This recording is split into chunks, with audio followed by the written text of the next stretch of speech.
നമസ്കാരം and welcome back. എല്ലാവരും അടിപൊളിയായിട്ടിരിക്കുന്നു. Bigg Boss Malayalam season 7 live update video ആണ്. കുറച്ച് നിമിഷങ്ങൾക്ക് മുന്നേ ജയിൽ നോമിനേഷൻ കഴിഞ്ഞു. ജയിൽ നോമിനേഷൻ റിലേറ്റഡ് ആയിട്ടുള്ള കാര്യങ്ങളാണ്. ആരൊക്കെയാണ് ജയിലിലേക്ക് നോമിനേറ്റ് ചെയ്തിട്ടുള്ളത്, ആരൊക്കെ നോമിനേറ്റ് ചെയ്തു, ആരാണ് ജയിലിലേക്ക് പോകുന്നത്, പിന്നെ എന്തൊക്കെ കാരണങ്ങളാണ് പറഞ്ഞിട്ടുള്ളത്, ഇനി ഈ കാരണങ്ങളൊക്കെ ശരിയായോ നമ്മുടേത് പ്രകാരം, അങ്ങനത്തെ ഒരു ഡിസ്കഷനൊക്കെ ഉള്ള ഒരു വീഡിയോ ആണ്. ഷോർട്ടായിട്ട് വെക്കാൻ ശ്രമിക്കാം, വളരെ ക്വിക്കായിട്ട് പറയാം. വീഡിയോയിലേക്ക് കിടക്കുന്നതിന് മുന്നേ ഒരൊറ്റ റിക്വസ്റ്റാണ്, പറ്റിയാൽ ദയവേത് വീഡിയോ ഒന്ന് ലൈക്ക് ചെയ്യുക. ചാനൽ സബ്സ്ക്രൈബ് ചെയ്യാതെ നിങ്ങൾ ഈ വീഡിയോ കാണുന്നതെങ്കിൽ ദയവേത് സബ്സ്ക്രൈബ് ചെയ്യുക, സപ്പോർട്ട് ചെയ്യുക. ഓക്കെ, അപ്പോൾ സംഭവം വളരെ ക്രിസ്റ്റൽ ക്ലിയർ ആയിട്ടുണ്ട്. ഏകദേശം ഇത് ഊഹിച്ചു തന്നെയാണ്. കാരണം വെച്ചാൽ ജയിലിലേക്ക് പോകുന്നത് അനുമോളും അനീഷുമാണ്. 11ഉം 10ഉം വോട്ടുകൾ കിട്ടിയിട്ടാണ് രണ്ടുപേരും ജയിലിലേക്ക് പോകുന്നത്. ഏകദേശം ഒരുവിധം എല്ലാവരും പറഞ്ഞിട്ടുള്ള കാരണങ്ങൾ വളരെ കറക്റ്റാണ്. പിന്നെ അവരവരുടെ അവരവരുടെ സംസാരവും അവരവരുടെ രീതികളും അനുസരിച്ചാണ് അവർ കാര്യങ്ങൾ അവതരിപ്പിച്ചിട്ടുള്ളതെന്ന് മാത്രം. അത് മാത്രം. ചില ആൾക്കാർ അതിൽ ഡീസൻ്റായിട്ട് സംസാരിക്കുന്ന ആൾക്കാർ ഡീസൻ്റായിട്ട് അവതരിപ്പിച്ചു, ധാർഷ്ട്യമുള്ളവർ ആ രീതിയിൽ അവതരിപ്പിച്ചു. പിന്നെ പച്ച കച്ചറയായിട്ട് വായ പൊളിച്ചു കഴിഞ്ഞാൽ ഇതുപോലുള്ള സംസ്കാരമില്ലാത്ത സംഗതികൾ വരുന്ന ആൾക്കാർ അതിനനുസരിച്ച് അവതരിപ്പിച്ചു എന്ന് മാത്രം. ഓക്കെ, എന്തായാലും ഫസ്റ്റ് ഇതിലേക്ക് വന്നിട്ടുള്ളത്, ഒരു നിമിഷം, ഫസ്റ്റ് ഈ ഒരു നോമിനേഷനിൽ അക്ബറാണ് വന്നത്. അക്ബർ ആദ്യം പറഞ്ഞ് അനുമോളുടെ പേരാണ്. പൊതുശല്യം എന്നാണ് അക്ബർ അനുമോളെ വിശേഷിപ്പിച്ചിരിക്കുന്നത്. ആ വീട്ടിലുള്ള ക്രമസമാധാനം തകർക്കുന്ന ഒരു വ്യക്തിയായിട്ടാണ് അനുമോളെ പറയുന്നത്. അതായത് ഭക്ഷണത്തിൽ പോലും യാതൊരുവിധ ഭക്ഷണം തരുന്നതിൽ ഭക്ഷണം വിളമ്പുന്നതിൽ പോലും വളരെ മോശമായിട്ടുള്ള പെരുമാറ്റം കാഴ്ചവെക്കുന്ന വ്യക്തി. ആദ്യം കഴിക്കുക, ബാക്കിയുള്ളവർക്ക് ഭക്ഷണം കൊടുക്കില്ല. പിന്നെ സ്വേച്ഛാധിപതിയായിട്ടുള്ള നെവിന് വില കൽപ്പിക്കുന്നില്ല. പിന്നെ അങ്ങനത്തെ അഗ്രഷൻ, ഭയങ്കര അഗ്രഷനാണ്. പിന്നെ നാടിനും വീടിനും വീട്ടുകാർക്കും വേണ്ടാത്ത ഒരു വടവൃക്ഷം, വളർന്നുകൊണ്ടിരിക്കുന്ന ഒരു വടവൃക്ഷം എന്നാണ് അക്ബർ അനുമോളെ വിശേഷിപ്പിച്ചിട്ടുള്ളത്. രണ്ടാമത്തത് അനീഷിനെയാണ്. അനീഷിനെ പറഞ്ഞിട്ടുള്ള കാരണം ടാസ്കിൻ്റെ എഫക്റ്റ്. അതായത് ടാസ്കിൻ്റെ എഫക്റ്റ് പറഞ്ഞാൽ അനീഷ് അതിനുള്ളിൽ ചെന്നിട്ട് വേഗം കിടന്നുറങ്ങി പ്രോപ്പറായിട്ട് ടാസ്ക് ചെയ്തില്ല, ബോട്ടിൽ ഫ്ലിപ്പ് മാത്രം ചെയ്തു എന്നുള്ള കാരണങ്ങൾ കൊണ്ട് രണ്ടാമത് അക്ബർ നോമിനേറ്റ് ചെയ്തിരിക്കുന്നത് അനീഷിനെയാണ്. പിന്നെ വന്നത് അഭിലാഷാണ്. അഭിലാഷും അനുമോളെ തന്നെയാണ്. അത് കിച്ചൺ ടീമിൽ നിന്ന് വിട്ടുനിന്നു എന്നുള്ള കാര്യം കൊണ്ട്. അതായത് സൗകര്യമുള്ളപ്പോൾ മാത്രം കിച്ചൺ ടീമിൽ വന്നിട്ട്, പൊതുവേ അനുമോൾ ഒരു റബൽ കൈൻഡ് ഓഫ് ആറ്റിറ്റ്യൂഡായിരുന്നു. അപ്പോൾ സ്വാഭാവികമായിട്ടും അവരിതിനെ കൊണ്ട് തന്നെ നോമിനേറ്റ് ചെയ്യുന്നു. രണ്ടാമത് നെവിനെയാണ് അഭിലാഷ് നോമിനേറ്റ് ചെയ്തത്. പക്ഷേ നെവിനെ നോമിനേറ്റ് ചെയ്യാൻ പറ്റില്ല എന്നുള്ളത് ബിഗ് ബോസ് പറഞ്ഞു. കാരണം വെച്ചാൽ ക്യാപ്റ്റൻ ആയതുകൊണ്ടല്ല, ഇത് സ്വച്ഛാധിപതി മറ്റേ സ്ഥാനം ആയതുകൊണ്ടല്ല. പക്ഷേ ഈ പറഞ്ഞ പോലെ ഇപ്രാവശ്യം ക്യാപ്റ്റൻ ആയതുകൊണ്ടല്ല, ക്യാപ്റ്റൻസി ടാസ്കിലേക്ക് മത്സരിക്കുന്ന ഒരു വ്യക്തി ആയതുകൊണ്ട് നോമിനേറ്റ് ചെയ്യാൻ പറ്റില്ല എന്നാണ്. അതുകൊണ്ട് നൂറേനെ കേട്ടോ. പിന്നെ നൂറേനെ എന്താ വെച്ചാൽ പ്രൊവോക്ഡ് ആയി. അതായത് നെവിൻ പുറത്തു പോകുന്ന സമയത്ത് നൂറ പ്രൊവോക്ക് ചെയ്തു. ആ ഒരു സംഭവമായിട്ട് റിലേറ്റഡ് ആയിട്ട് അഭിലാഷ് നൂറേനെയാണ് നോമിനേറ്റ് ചെയ്തിരിക്കുന്നത്. പിന്നെ വന്നത് ഒനീലാണ്. ഒനീൽ പറഞ്ഞത് അനുമോളിനെയാണ്. സ്വേച്ഛാധിപതി ടാസ്ക് സമയത്ത് ഇങ്ങനെ പ്രോപ്പറായിട്ട് സ്വേച്ഛാധിപതി ടാസ്കിൽ പ്രോപ്പറായിട്ട് ഈ സ്വേച്ഛാധിപതി എന്ന് പറഞ്ഞാൽ ഈ പറയാൻ ഭയങ്കര ബുദ്ധിമുട്ടാണ്. അതിനാണ് ആദിലെന്ന് പറഞ്ഞാൽ തേച്ചാധിപതിയാണ്. അപ്പോൾ തേച്ചാധിപതി പറഞ്ഞ ചങ്ങായിനെ അതിന് വില വെച്ചില്ല. പിന്നെ രണ്ടാമത്തെ കാര്യം പറഞ്ഞത് ഫിസിക്കൽ അസോൾട്ടാണ്. ആ ഒരു കാരണം അവിടെ വേറെ ആരും അങ്ങനെ കാര്യമായിട്ട് പറഞ്ഞില്ല. അതെന്തുകൊണ്ടാണ് പറയുക വെച്ചാൽ ഈ ഗ്യാങ് സ്വാഭാവികമായിട്ടും ഫിസിക്കൽ അസോൾട്ട് എന്ന് പറഞ്ഞത് വരുന്ന സമയത്ത് ജിസേലിൻ്റെ ഉന്തലും കൂടെ അവിടെ ചർച്ചയാവും. അതുകൊണ്ടാണ് ഇവരൊന്നും ആ ഒരു റീസൺ പറയാത്തതെന്ന് തോന്നുന്നു. റൗണ്ട് അടിച്ച് കാർഡടക്കിയിട്ട് പല കാരണങ്ങളും പറഞ്ഞിട്ട് പോയി. രണ്ടാമത് പറഞ്ഞിട്ടുള്ളത് ഒനിയിൽ പറഞ്ഞിട്ടുള്ളത് അനീഷിനെയാണ്. ശരിയാണ്, ടാസ്കിൻ്റെ അതേ ഇഷ്യൂ തന്നെ. പിന്നെയാണ് നമ്മുടെ റെനയുടെ എൻട്രി. റെന ആദ്യം പറയുന്നത് അനീഷിൻ്റെ പേരാണ്. ടാസ്കിൽ മാക്സിമം കൊടുത്തില്ല, വേഗം കിടന്നുറങ്ങി എന്നുള്ളത്. ഇതിന് കഴിഞ്ഞോടുകൂടി പിന്നെ റെന നേരെ അനുമോളുടെ പേരിന് പറയുമ്പോൾ റെനയ്ക്ക് എവിടെ നിന്നില്ലാത്തൊരു ഊർജ്ജമാണ് വരികയാണ്. ഫുഡ് തന്നില്ല എന്നുള്ള ആ ഒരു വിഷയം ശരിയാണ്. എനിക്കും തോന്നിപ്പോയി. ആ ഒരു ഭക്ഷണം അവിടെ ആദ്യം കൊടുത്തിരുന്നെങ്കിൽ ഇഷ്യൂ തീർന്നല്ലോ. ഇനി അതിൻ്റെ പുറകിൽ ഞാൻ കാണാത്ത ഓരോ ഇഷ്യൂസ് ഉണ്ടെന്നുള്ളത് നിങ്ങൾ കണ്ടിട്ട് നിങ്ങളുടെ അഭിപ്രായം കമൻറ്റ് ചെയ്യുക. ആ ഭക്ഷണം കൊടുത്തില്ല എന്നുള്ള ഇഷ്യൂ, അതാണ് സംഭവം. പിന്നെ സംസ്കാരമില്ലായ്മ, വളരെ മോശമായിട്ടുള്ള സംസാരം, വീട്ടുകാരെ പറയൽ, പ്രാക്ക്, ഫാമിലീനെ എടുത്തിടുക. എസ്പെഷ്യലി അവളുടെ ബോയ് ഫ്രണ്ടിനെ പുറത്തേക്ക് എടുത്തിട്ടല്ലോ, നീയും നിൻ്റെ ബോയ് ഫ്രണ്ടിനെ എന്നൊക്കെ പറഞ്ഞിട്ട് ആ ഒരു അതായത് ഉമ്മാനെ കണ്ട ബോയ് ഫ്രണ്ടിനെ കണ്ടാൽ മതി എന്ന് പറഞ്ഞിട്ടുള്ള ഒരു വിഷയം. അതായത് ഫാമിലീനെ ഇൻക്ലൂഡ് ചെയ്ത് സംസാരിച്ചു എന്നുള്ളൊരു കാരണം കൊണ്ട് അനുമോളെ നോമിനേറ്റ് ചെയ്തു. പിന്നെ വന്നത് നെവിനാണ്. കുലസ്ത്രീ, ആർട്ടിഫിഷ്യൽ ചമഞ്ഞ് നടക്കുന്ന ഒരു മോഡേൺ കുലസ്ത്രീ, അത് പിന്നെ അനുമോളാണ്. ഓക്കെ, പിന്നെ മോഡാണ് പക്ഷേ കുലസ്ത്രീയാണ്, അനുമോളാണ്. രണ്ടാമത് അനീഷാണ്, ടാസ്കിൻ്റെ ഇഷ്യൂ. പിന്നെ ബിന്നി വന്നു. ബിന്നി ഫസ്റ്റ് നോമിനേറ്റ് ചെയ്തത് അനീഷിനെയാണ്.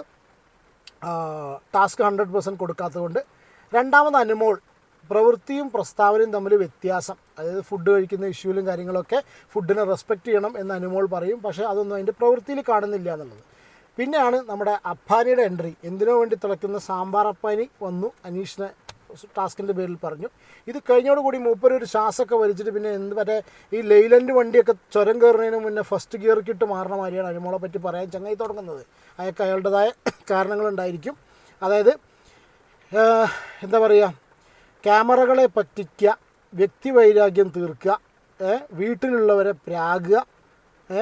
അതുകൊണ്ട് നിങ്ങൾ ബാക്കിയുള്ളവരൊക്കെ അത്രയധികം സൂക്ഷിക്കണം. ഒരാഴ്ച ജയിലിൽ കിടന്നാലും ശരിയാവില്ല, ഒരു ജീവിതകാലം മുഴുവനും ശരിക്കുള്ള ജയിലിൽ കിടന്നാലൊക്കെ ശരിയാവുള്ളൂ എന്നൊക്കെയാണ് അപ്പാനി പറഞ്ഞിട്ടുള്ളത്. അതുകൊണ്ട് വളരെ സ്ട്രോങ് ആയിട്ട് ഒരു കാരണവശാലും ഇനി സന്ധി ഇല്ല അനുമോളോട് എന്നുള്ള കണ്ടീഷനിലാണ് അപ്പാനി ഇത് കാര്യങ്ങളൊക്കെ പറഞ്ഞിട്ടുള്ളത്. അപ്പാനി നോമിനേറ്റ് ചെയ്ത് രണ്ടാമത് അനുമോളെയാണ്. പിന്നെ രേണു വന്നു. രേണു വന്നിട്ട് ഞാൻ പ്രതീക്ഷിച്ചു ആരെ നോമിനേറ്റ് ചെയ്യുന്നുള്ളത്, പക്ഷേ രേണു നേരെ വേറെ വഴിക്കാണ് പോയത്. രേണു ആദ്യം വന്നിട്ട് പറഞ്ഞു നിലപാടില്ലായ്മ എന്നൊരു സംഗതിയാണ് എൻ്റെ പേരിൽ എല്ലാവരും ആരോപിക്കുന്നത്. അപ്പോൾ ഞാൻ ചോദിച്ചു ആയിക്കോട്ടെ ആയിരിക്കാം, പക്ഷേ ഞാൻ നിലപാട് മാറ്റണമെങ്കിൽ എൻ്റെ അച്ഛൻ പറഞ്ഞാലും കേൾക്കില്ല, എൻ്റെ വീട്ടിലെ ഫോട്ടോയിൽ മാലയിട്ട് സൂക്ഷിച്ചിട്ടുള്ള സുധിച്ചേട്ടൻ പറഞ്ഞാൽ മാത്രമേ ഞാൻ എൻ്റെ നിലപാടിൽ മാറ്റുകയുള്ളൂ എന്നൊക്കെ പറഞ്ഞിട്ട് കരയണൊക്കെ കണ്ടു. എന്തിനാണത്? അതിപ്പോൾ എന്തിനാ ഇവിടെ പറഞ്ഞതെന്ന് ചോദിക്കാൻ തോന്നി, പക്ഷെ നമുക്ക് ചോദിക്കാൻ പറ്റില്ലല്ലോ. എന്തിനായിരുന്നു ആ ഒരു ഡയലോഗിൻ്റെ ആവശ്യം എന്നുള്ളത് എനിക്ക് മനസ്സിലായിട്ടില്ല, നിങ്ങൾക്ക് മനസ്സിലായി കമൻറ്റ് ചെയ്യൂ. അങ്ങനെ പറഞ്ഞു. എന്നിട്ട് അവർ അക്ബറിനെ ട്രിഗർ, പഴയ ട്രിഗർ ചെയ്തു പാട്ട് ഇഷ്യൂ. രണ്ടാമത് അനീഷ് സംസാരിക്കുന്നില്ല എന്നുള്ള കാരണത്താൽ. ഇതാണ് അവർക്ക് തോന്നിയിട്ടുള്ള വലിയ വലിയ കാരണങ്ങൾ. പിന്നെ നൂറ വന്നു. അനുമോളെയാണ് നൂറ നോമിനേറ്റ് ചെയ്ത്. വീട്ടുകാരെ പറയുന്ന കാര്യം, പ്രാക്കിൻ്റെ കേസ്, അങ്ങനത്തെ സംഭവങ്ങൾ, ശപിക്കുന്നത് കേസൊക്കെ വെച്ചിട്ട് പറഞ്ഞു. പിന്നെ അക്ബറിന് ആവശ്യമില്ലാതെ ചൊറിച്ചിലുണ്ട് കേട്ടോ. പിന്നെ ആദില വന്നു. ആദില വന്ന് നോമിനേറ്റ് ചെയ്തത് അനീഷിനെയും പിന്നെ രണ്ടാമത് ഗിസേലിനെയാണ്. ഗിസേലിനെ നോമിനേറ്റ് ചെയ്യാൻ കാരണം രാത്രിത്തെ കേക്കിൻ്റെ ഇഷ്യൂ ആണ്, ഫുഡിൻ്റെ ഇഷ്യൂ ആണ്, ഇഡിയറ്റ് എന്ന് വിളിച്ചു. പിന്നെ മധുരം കഴിച്ചില്ലെങ്കിൽ രേണു ചത്തൊന്നും പോയില്ലല്ലോ എന്നൊക്കെ പറഞ്ഞു. ഇങ്ങനത്തെ കാര്യങ്ങളൊക്കെ സംഗതി പറഞ്ഞു. അതിൽ ഭയങ്കര സ്ട്രോങ് ആയിട്ടാണ് അവിടെ സംസാരിക്കുന്നത് കണ്ടത്. പിന്നെയാണ് അനുമോളുടെ എൻട്രി. അനുമോൾ നേരെ തിരിച്ചു പറഞ്ഞു എന്ന് എനിക്ക് മനസ്സിലാവും. അനുമോൾ പറഞ്ഞത് എന്താ വെച്ചാൽ സർക്കാസ്റ്റിക്കായിട്ട് നേരെ തിരിച്ചു പറഞ്ഞു. അനുമോൾ നോമിനേറ്റ് ചെയ്തത് ആദിലേനെയാണ്. കാരണം വെച്ചാൽ ഇവിടെ ഫോർ ദ പീപ്പിൾ എന്ന് പറഞ്ഞിട്ടുള്ള ഒരു ഗ്രാങ് ഉണ്ടാക്കിയിട്ടുണ്ട്, ഗ്രൂപ്പ് കളിക്കുന്നുണ്ട്. അതുകൊണ്ട് ശരിക്കും ജയിലിൽ പോയി കിടന്നാൽ പോലും നന്നാവാത്ത ആൾക്കാരാണ്, ശരിക്കുള്ള ജയിലിൽ തന്നെ കൊണ്ടുവരണം എന്നൊക്കെ പറഞ്ഞിട്ടുള്ള സർക്കാസ്റ്റിക് ഗ്രൂപ്പാണ് ആദിലേനെ നോമിനേറ്റ് ചെയ്ത്. രണ്ടാമത് ശൈത്യനെയാണ് അനുമോൾ നോമിനേറ്റ് ചെയ്ത്. അതെന്ന് വെച്ചാൽ ഗ്യാങ് കളിക്കുന്നു, അങ്ങനത്തെ കാര്യങ്ങളൊക്കെ പറഞ്ഞിട്ടാണ് ശൈത്യനെ നോമിനേറ്റ് ചെയ്തത്. ഏകദേശം നേരെ തിരിച്ചു പറഞ്ഞു. അത് അവരെല്ലാവർക്കും മനസ്സിലായി. ഇത് കഴിഞ്ഞോടുകൂടി ആര്യൻ ആക്ഷൻ കട്ട് എന്നൊക്കെ പറഞ്ഞിട്ട് സ്വാഭാവികമായിട്ട് അനുമോൾക്ക് ഒരു സ്പേസ് കിട്ടിക്കഴിഞ്ഞാൽ ഇവരെല്ലാവരും കൂടി എവിടുന്നില്ലാത്ത രീതിയിൽ ചാടി വീഴുന്നു. ഇതൊക്കെ ഉമ്മാർക്ക് തന്നെ ദോഷം ചെയ്യും കേട്ടോ. ഞാൻ പറഞ്ഞത് ഇനി അതിന് അനുമോളെ ഭാഗത്ത് എന്തെങ്കിലും തെറ്റും പരിപാടിയും കാര്യങ്ങളുണ്ടെങ്കിലും ഈ അവിടെയും ഇവിടെയുള്ള കട്ടും പരിപാടികളും എപ്പിസോഡും ഇതൊക്കെ കാണുന്ന സമയത്ത് ആൾക്കാർക്ക് ഇത് സീരിയസ്ലി ഫീൽ ചെയ്യും, അനുമോളെ ഭയങ്കരമായിട്ട് കോർണർ ചെയ്യുന്നു എന്നുള്ളത്. പിന്നെ ശൈത്യ വന്നു. ശൈത്യ നോമിനേറ്റ് ചെയ്തത് ശരത്തിനെ, രണ്ടാമത് ഗിസേലിനെയാണ്. ശൈത്യ പിന്നെ ഭയങ്കരമായിട്ട് ഓവറായിട്ട് എന്തൊക്കെയോ കാര്യങ്ങളൊക്കെ പറയുന്ന പോലെ ഉണ്ടായി. പിന്നെ അത്ര ഒരു റെലവൻസ് ഇല്ലാത്ത കേസായതുകൊണ്ട് ഞാനത് മൈൻഡ് ചെയ്തില്ല.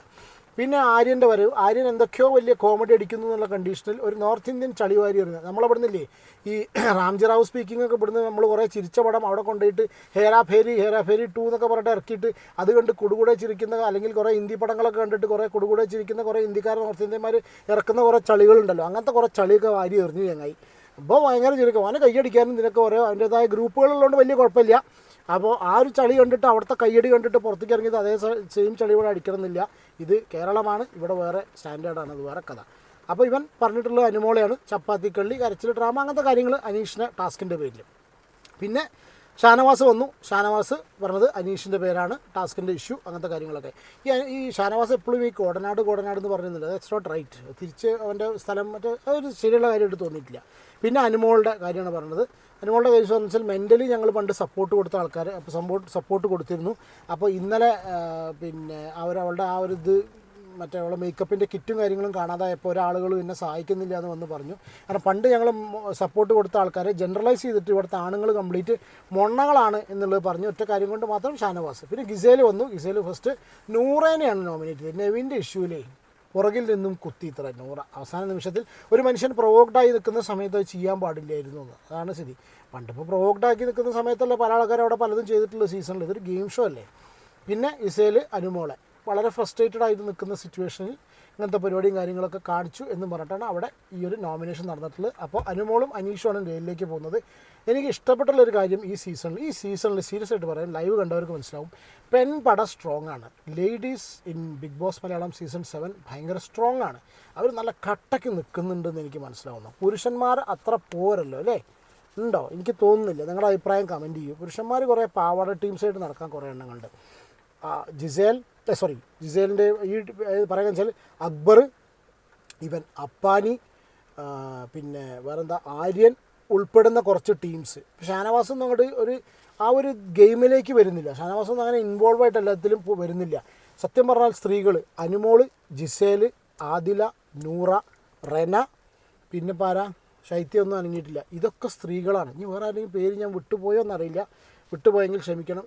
ഇവരാണ് ഇന്നത്തെ കോണ്ടൻറ്റ് കൊണ്ടുപോകുന്നത്. അനുമോളെ ചുറ്റിപ്പറ്റിയിട്ടാണെങ്കിൽ കൂടി അപ്പുറത്ത് നിൽക്കുന്ന ജിസേലാണ്, അപ്പുറത്ത് സംസാരിക്കുന്നത് റെനയൊക്കെ എന്തെങ്കിലും കലവിലാണെങ്കിൽ കൂടി. പക്ഷെ എന്നാലും മറ്റ് ടീംസ് എന്തോ ആണുങ്ങൾ അത്ര ഒരു ഇത് പോരാ തോന്നുന്നുണ്ട്. അവർ ഈ ഒരു ഗ്രൂപ്പ് കളിച്ചിട്ട് ഒരു വ്യക്തിക്ക് അഗെയിൻസ്റ്റായിട്ട് മാത്രം കളിച്ച് ഒരു റോഡ് സൈഡിലെ കലിങ്കിലിരുന്ന് കമൻ്റ് അടിക്കുന്ന രൂപത്തിലേക്ക് മാത്രം ബിഗ് ബോസ് മലയാളം സീസൺ 7 ഹൗസിലെ പുരുഷന്മാർ മാറി എന്ന് എനിക്കൊരു പേഴ്സണൽ അഭിപ്രായമുണ്ട്. എന്താണ് നിങ്ങളുടെ അഭിപ്രായം? കമൻറ്റ് ചെയ്യൂ. വീഡിയോ ഇഷ്ടപ്പെടുകയാണെങ്കിൽ ലൈക്ക് ചെയ്യൂ. പറ്റുമെങ്കിൽ ചാനൽ സബ്സ്ക്രൈബ് ചെയ്യുക, സപ്പോർട്ട് ചെയ്യുക. അടുത്തൊരു വീഡിയോയിൽ കാണാം. Take care and God bless. By.